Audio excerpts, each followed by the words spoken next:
So what we'd like to do now is to proceed from these patterns and figure out ways of inferring the patterns, map them onto a probabilistic logic. Now, the user, of course, does not need to think in terms of these logics, but they will think in terms of monitoring computation. And in monitoring the computation, they will assess patterns. So if during a certain stage you have been observing a certain pattern, then you enforce a constraint to make sure that if there are violations of that pattern, then that is flagged or in certain cases disallowed if it cannot be independently checked as being a legitimate pattern.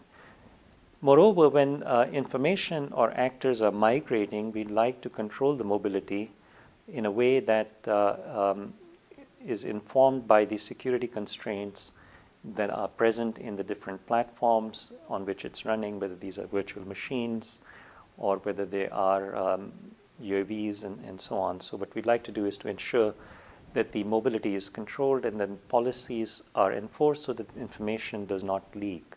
So by observing a computation and looking at the policies, we can drive the system to greater efficiency while at the same time providing for the security constraints.